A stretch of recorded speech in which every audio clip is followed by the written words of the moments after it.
오늘 읽은 말씀에 근거해서 사사기 강의 29번째 시간으로 잘못된 서원이라고 하는 제목으로 말씀드리겠습니다.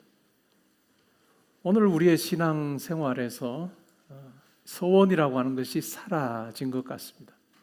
많은 경우에 서원이 사라진 것 같아요.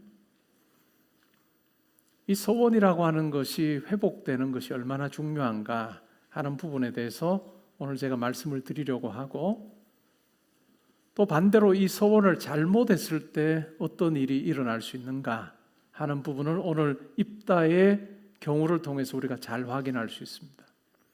입다의 이 이야기는 잘못된 서원을 했을 때 그 서원은 하나님의 임재를 경험하는 복의 통로가 되는 것이 아니라 아주 위험한 칼처럼 한 가정을 아주 해쳐버리는 그와 같은 결과를 가져다 준다 하는 부분에 대해서 우리가 생각을 해보려고 합니다.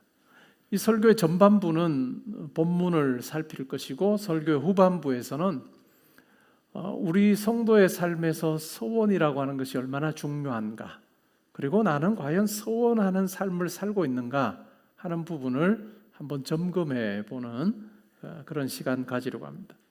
먼저 본문으로 들어가 보시면 암몬과 이스라엘 사이에 협상이 결렬이 됩니다. 이제 전쟁을 치러야 되는 형편이 된 거죠. 그때 여호와의 영이 입다에게 임합니다. 여호와의 영이 입다에게 임했다라고 하는 의미가 뭘까요?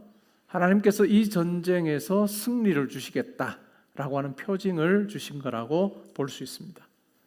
그 같은 상황에서 입다가 서원을 하는데 그 서원의 내용은 굉장히 경솔해 보입니다. 하나님, 제가 암몬과의 전쟁에 나가서 전쟁을 치고 승리하고 집으로 돌아올 때 나를 가장 먼저 맞이하는 그를, 원문에 그라고 남성 형태로 되어 있습니다. 그를 하나님께 바치겠습니다. 하나님께 번제로 드리겠습니다. 이렇게 서원을 합니다. 물론 원문에는 남자, 누구든지 그를 이렇게 나오지만 그 누구든지 그를이라고 하는 이 말 속에 남자와 여자, 그리고 사람과 동물, 짐승까지 다 포함하는 포괄 언어로 입다가 서원을 했다라고 하는 것을 우리가 알 수 있습니다. 왜냐하면 그 서원의 결과는 결국은 남자가 아니었음에도 불구하고 그 서원을 이행하는 것을 보면 입다가 했던 그 서원은 꼭 남자에게만 해당하는 것이 아니라 남자와 여자, 사람과 짐승 구분 없이 그렇게 이야기한 거다 하는 것을 우리가 확인할 수 있죠.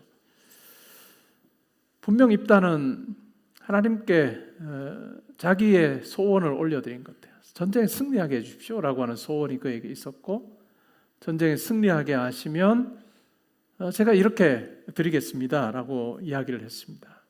열망은 이해는 되지만 그 소원의 내용 자체가 굉장히 잘못된 것이죠.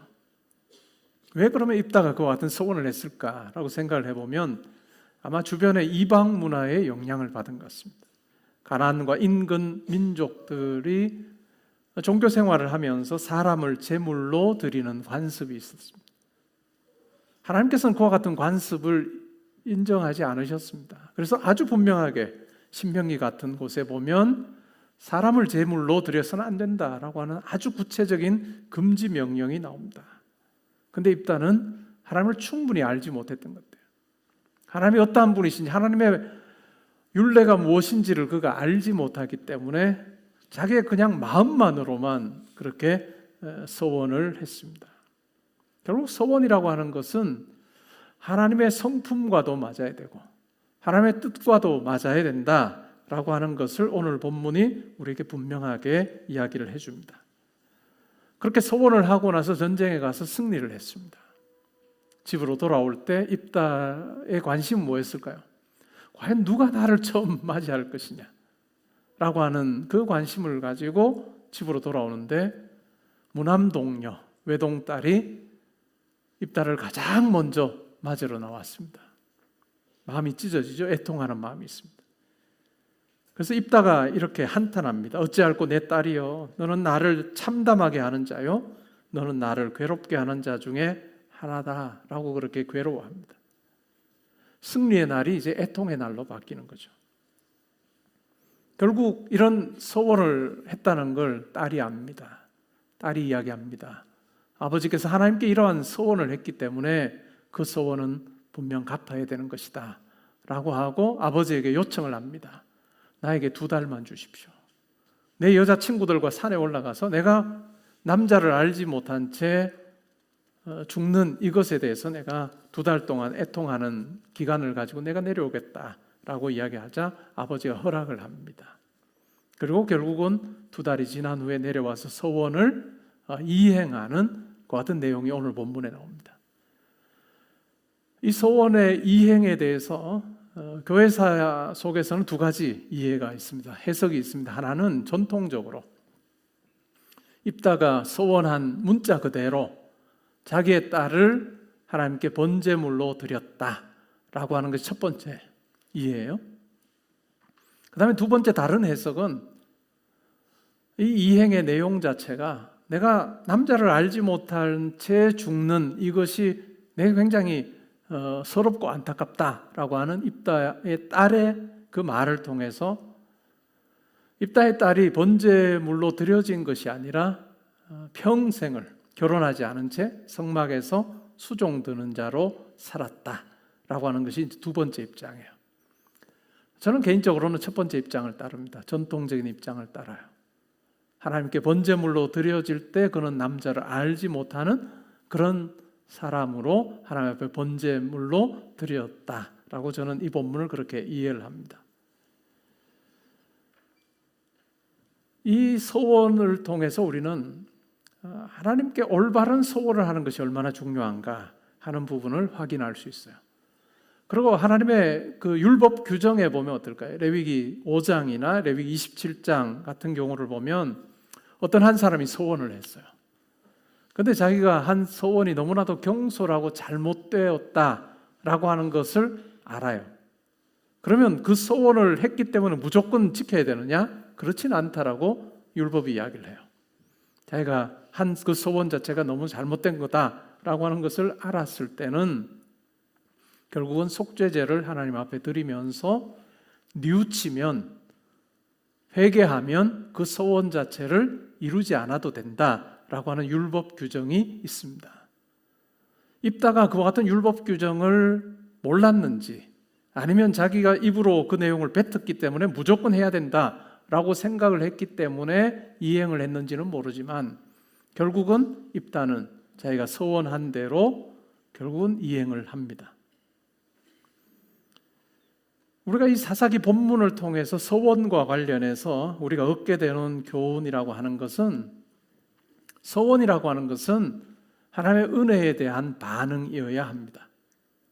하나님과 거래하는 것이 되어서는 안 되고요. 2번째는 소원을 지키는 것도 중요하지만 바르게 하는 것이 중요하다라고 하는 것입니다. 올바른 소원을 하는 것이 참 중요하다. 그리고 3번째는 이 소원이 이행이 되는 과정 속에서 필요한 것이 바로 하나님에 대한 지식이다. 하나님에 대해서 올바로 알 때 비로소 바른 소원과 또한 이행을 할 수 있다라고 하는 부분을 우리가 배우게 됩니다. 말씀의 후반부로 한번 넘어가 볼까요? 성경에서 소원과 관련해서 여러 본문에서 이야기를 합니다. 소원이 뭔가라고 생각을 해보면 하나님께 드리는 자발적 약속입니다. 소원이라고 하는 것은 누군가가 강제적으로 그냥 짐을 지우는 것이 아니라 하나님께 자발적으로 드리는 약속이에요. 억지로 누군가 강요해서 하는 것은 소원이 아니고 하나님 앞에 자발적으로 하는 것이 소원입니다. 하나님께 대한 사랑과 감사, 헌신을 구체화하는 것이 바로 소원이라 할 수 있겠죠. 성경에 보면 여러 예들이 나와요. 창세기 28장에 보면 야곱이 외삼촌 라반의 집을 향해서 이제 여행을 떠납니다. 여행이라고 해서 오늘 우리가 하는 그런 여행이 아니고 아버지 집에 있을 수 없는 형편이 된 거예요. 형 에서를 피해서 도망가는 거예요. 베델이라고 하는 곳에 이르렀을 때에 야곱이 소원을 합니다.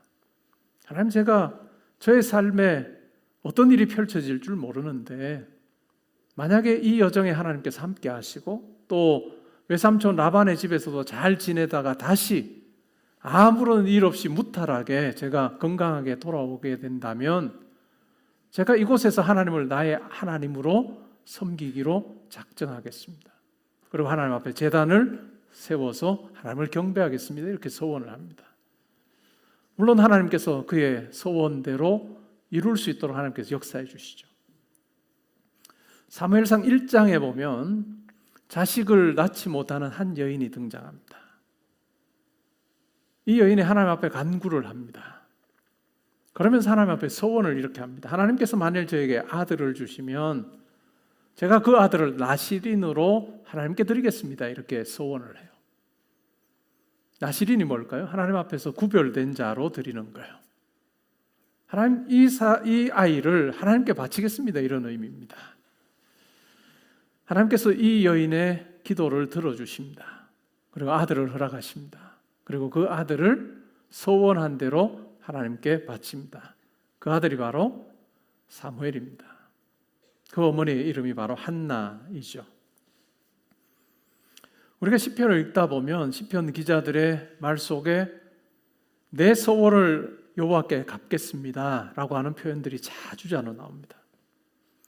신약 성경에도 보면 사도행전 18장에서 바울이 소원을 합니다. 겐그리아라고 하는 곳에서 소원을 했고 그 소원을 하나님 앞에 소원한 그것을 외적으로 머리를 미는 것을 통해서 그렇게 표현을 하는 내용이 나옵니다. 사도행전 21장에 보면 예루살렘 교회 성도들 중에 유대인 기독교인들이죠. 성도들 중에 바울을 못마땅하게 생각하는 사람들이 있었습니다. 그들은 유대인 기독교인인데 바울은 이방인들에게 가서 예수 그리스도의 복음을 전하는데 율법으로부터 자유로운 복음을 전합니다. 다르게 말하면 할례를 받지 않아도 되는 복음입니다. 다르게 말하면 이방인이 유대인이 되지 않고도 예수 그리스도를 믿기만 하면 구원받는다라고 하는 그 복음을 전합니다. 유대인 기독교인들 중에는 굉장히 불편한 사람들이 있었던 거죠. 이 바울이 예루살렘으로 왔습니다. 예루살렘 교회 안에 여전히 이런 바울에 대해서 못마땅해하는 사람들이 있었습니다. 그것을 잘 알고 있었던 그 당시에 예루살렘 교회의 지도자였던 예수님의 동생 야고보가 바울에게 제안을 합니다.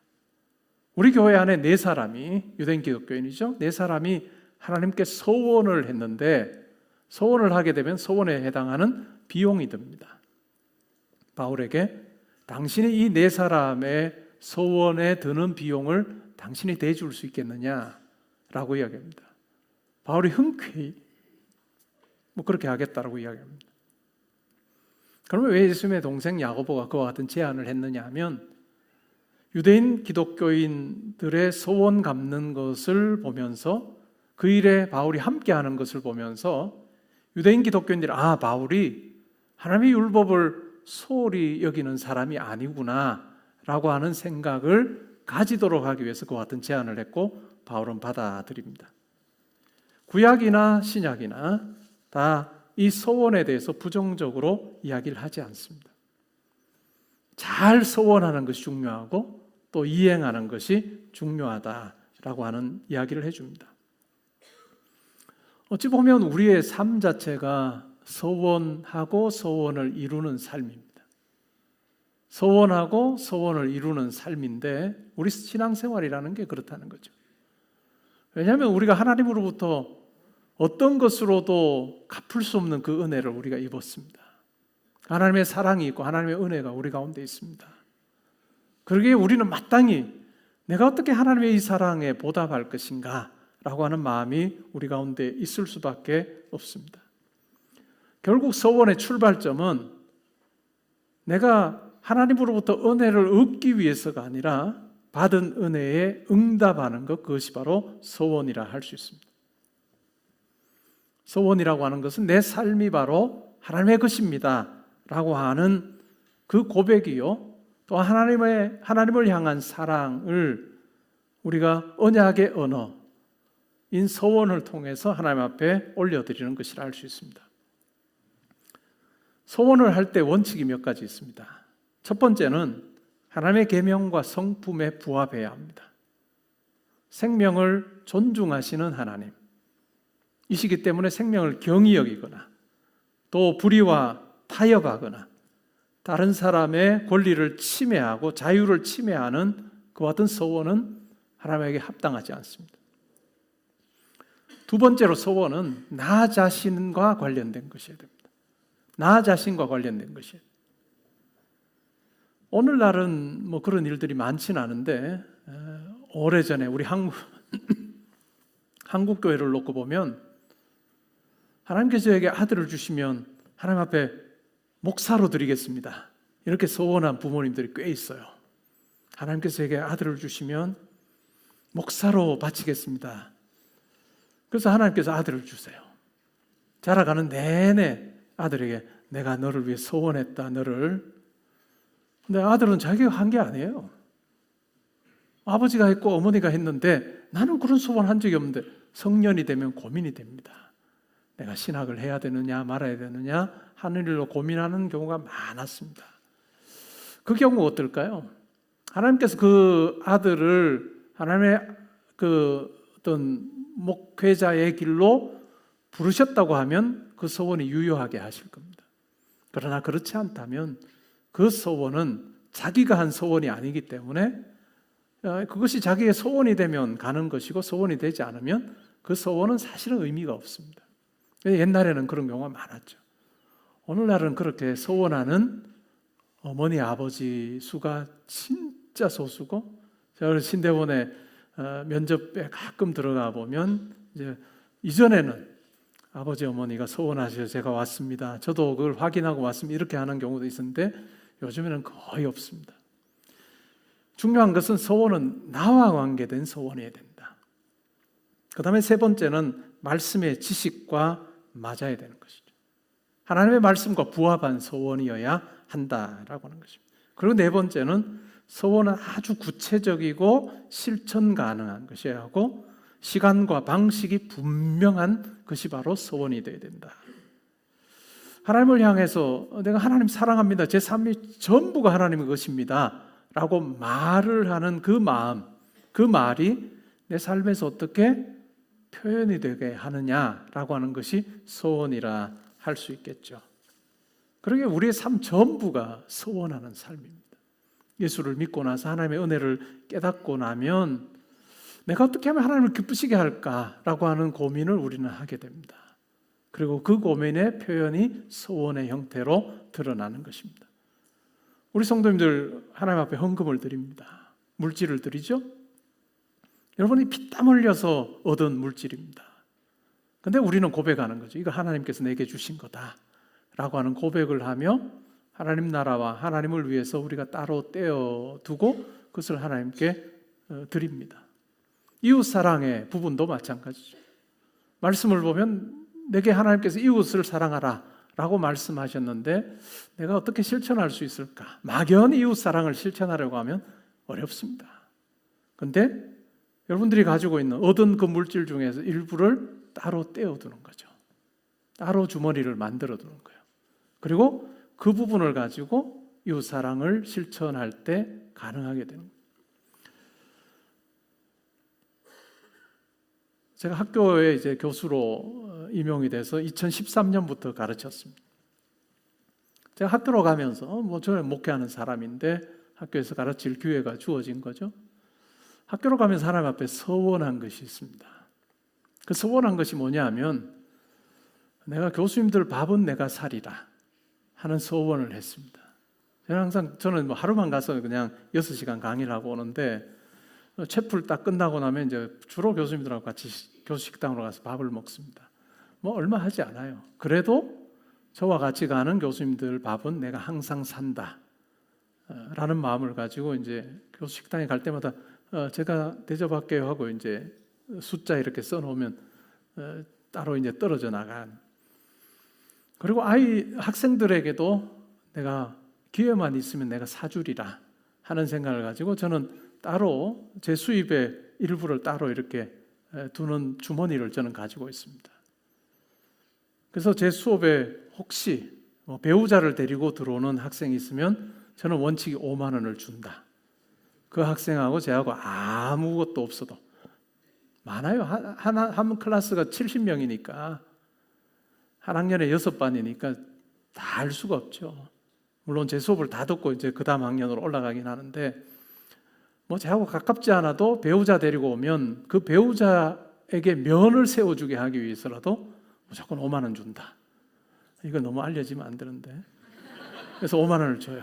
그리고 아빠 따라 엄마 따라 아이가 오는 경우에 아이 소리가 캠퍼스에서 들리면 또다시 제 주머니를 엽니다.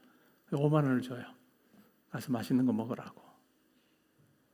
이렇게 제가 따로 떼놓지 않으면 못해요. 그리고 식사하고 나면 이제 카페로 갑니다. 학교 안에 카페에 가는데 키오스크예요.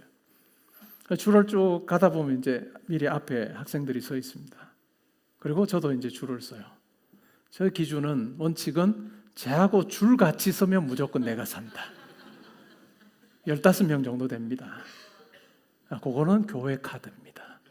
다른 건 다 제 돈으로 하고 교회 카드로 하면 15명 돼봐야 2,000원이에요. 3만 원입니다. 학기 중에 매월 한 3만 원 정도 해서 그러면 한 12만 원 정도죠. 그렇게 해서 대접을 해요. 저 멀리서도 학생들 저 보면 인사해요. 11월 11일이 빼빼로 데이더라고요. 제가 그날 마침 강의를 갔는데 8시부터 시작합니다. 저희는 갔더니 그 반에서 또 빼빼로하고 이렇게 준 거예요. 또 제 주머니를 틉니다. 그날은 10만 원을씩 줬어요. 다음 반도 주고. 저는 그런 소원을 하며 갔습니다. 물론 학교가 전부인 교수님들이 이렇게 못해요. 그러나 저에게는 가능하죠. 어떻게 하면 내가 학생들을 향한 마음을 내가 표현할 수 있을까? 또 내가 함께 가르치는 교수님들에게 내가 당신들 참 좋아합니다 라고 하는 마음을 어떻게 표현할 수 있을까? 라고 생각해서 서원을 한 거죠. 수입 중에서 따로 주머니를 딱 만들어서 그냥 제 지갑에 이제 항상 학교 가는 날은 넣어서 가지고 갑니다. 우리가 하나님께 주신 물질을 사용할 때 마찬가지입니다. 11조 생활을 하시는 분도 있고 하나님 앞에 여러분 기준 따라 그렇게 드리는데 이것이 내 감정이 아니라 하나님께서 내게 베푸신 그 은혜에 내가 감사하는 그 표현으로 먼저 하나님 앞에 나 스스로를 세우고 하나님 앞에 실천하는 이것이 참 중요해요. 물질만 그럴까요? 봉사도 마찬가지예요. 물질만 해당이 되는 게 아닙니다. 소원은 여러분들이 하는 봉사와 또 재능을 나눔 이것이 다 포함될 수 있는 거예요. 근데 그냥 내가 나누는 거야 라고 하면요 약간만 어려운 일이 생겨도 안 해요. 내가 주차 봉사해야 되겠다 하고 이제 마음을 먹고 운동장에 나갔어요. 뭐 여름 되면 얼마나 더워요. 겨울 되면 춥죠. 그렇게 내가 고생을 하고 막 있는데 하나님 섬기고 있는데 뭐 하라는 대로 이렇게 안 하는 성도님들이 있거나 뭐 인사를 했는데도 잘 안 받거나 하면 마음이 상할 수 있잖아요. 인간적으로.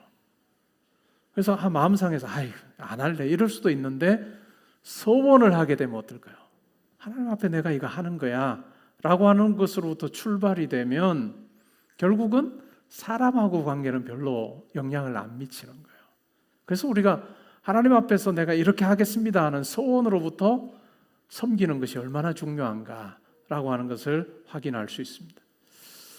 기도원 300용사 말씀과 기도 집회 15회째입니다.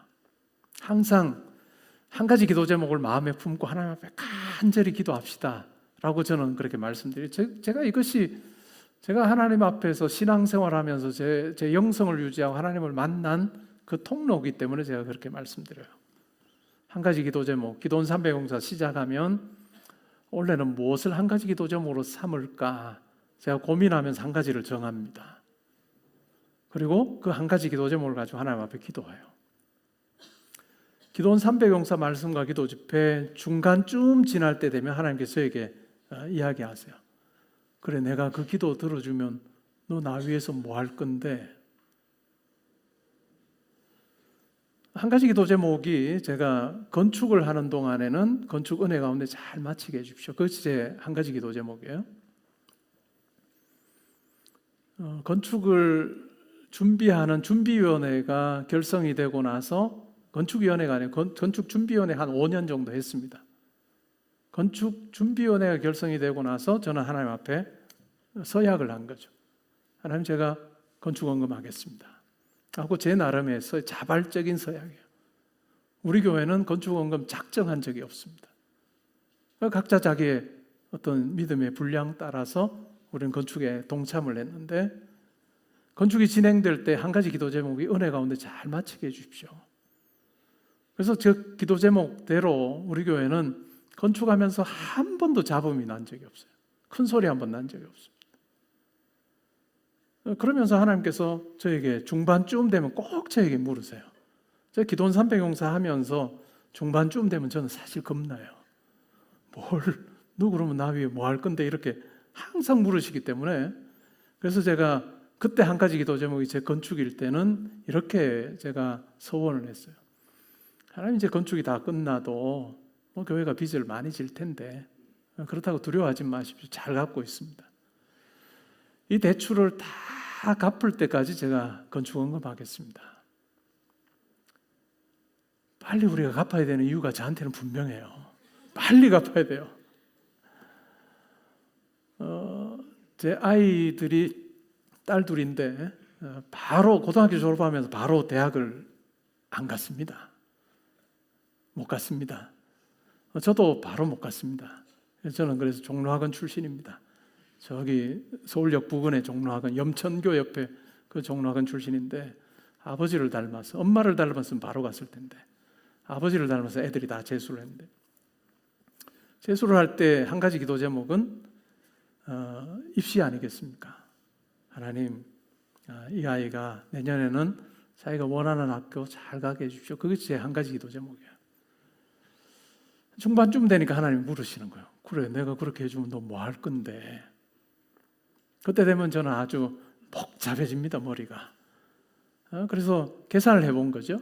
내년에 이 아이가 자기가 원하는 학교에 가지 못하고 한 번 더 하게 되면 1년에 얼마 정도 들까 계산을 해보는 거예요. 그러면 계산하면 어느 정도 나오잖아요. 그 중에서 몇 분의 몇을, 몇 분의 1 정도를 제가 드리겠습니다. 저한테는 큰 돈이에요. 그러면서 이제 한 가지 기도 제목을 가지고 기도하는 거죠. 결국 하나님께서 그 기도에 응답을 해주셨습니다. 그래서 물론 제가 소원한 것을 갚았는데, 지금도 한 가지 기도 제목 가지고 저는 올해도 기도했고, 중반쯤 되면 꼭 하나님께 저에게 물으셔서 올해도 제 마음에 소원한 게 있어요. 생각보다 큽니다. 그때 어떨까요? 이제 이게 끝나가는 이번 주 금요일이 마지막인데, 그렇게 하나님 앞에 소원하고 나면 후반부에 제 마음이 어떨까요? 입시를 두고 있는 딸을 놓고 기도했던 제 마음이 어떨 것 같아요? 하나님, 이거 저한테는 큰 돈인데 이거 안 되면 좋겠습니다. 이 마음이 있을까요? 없을까요? 없죠. 그래서 저는 항상 기도원 300용사 마지막 후반부에 제 기도는 딱 동일합니다. 하나님, 제가 소원한 것을 꼭 이룰 수 있게 해주십시오. 갚을 수 있게 해주십시오 라고 하는 기도를 저는 해요. 간절합니다.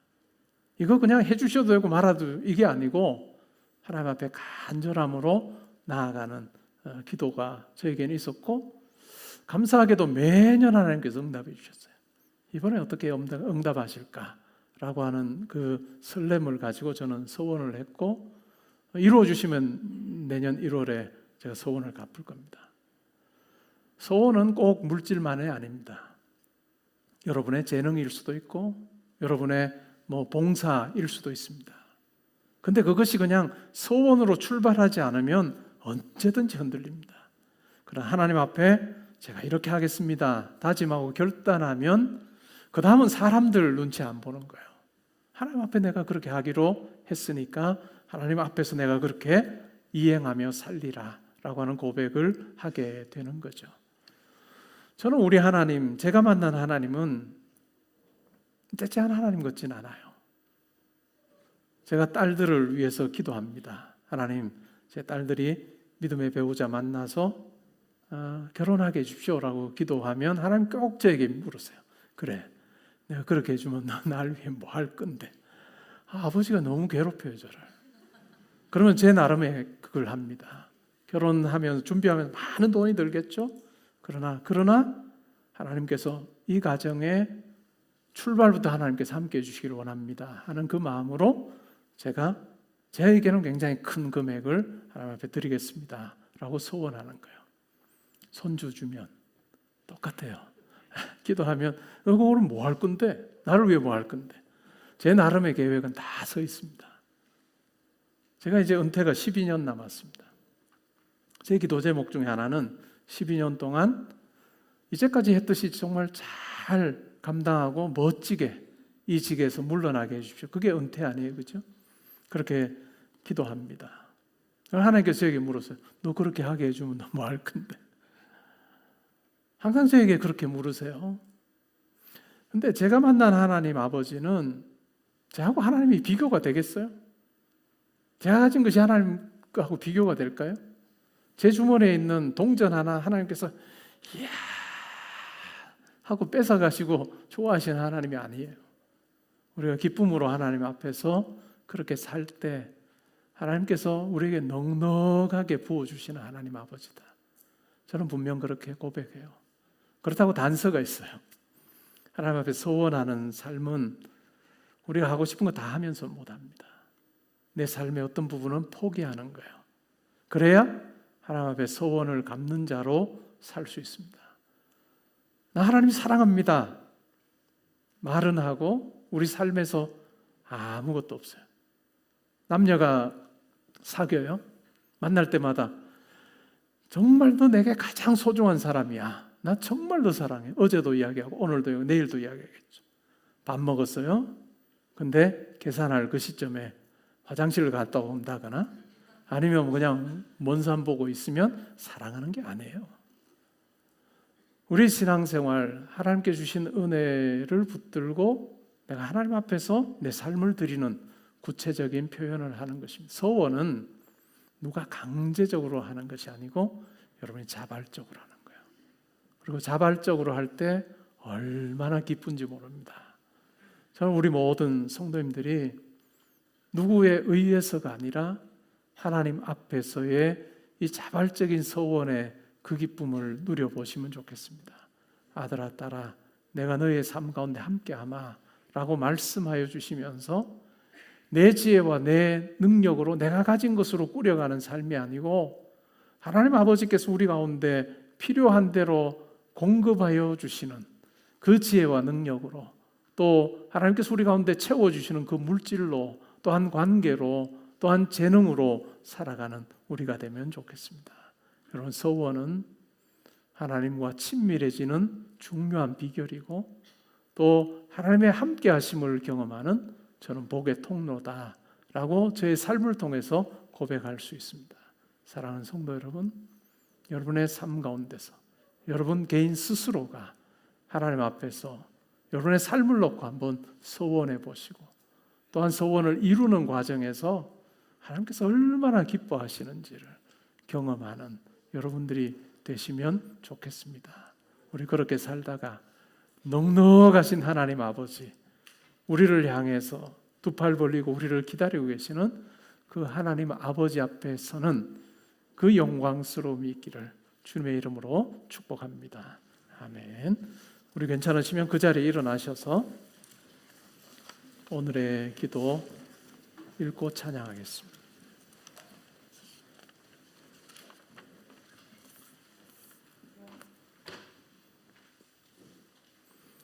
함께 읽습니다. 하나님 아버지 소원을 읽고 거래의 기대로 흩어진 저의 마음을 회개합니다. 오늘 받은 은혜에 응답하여 저의 시간과 재능과 관계를 주께 드리오니 말씀의 빛으로 바른 소원을 회복하게 하소서. 성령님께서 저의 소원을 굳게 하사 흔들림 없이 주 앞에 드린 약속을 이루게 하시고 모든 영광을 오직 주께 돌리게 하소서. 예수님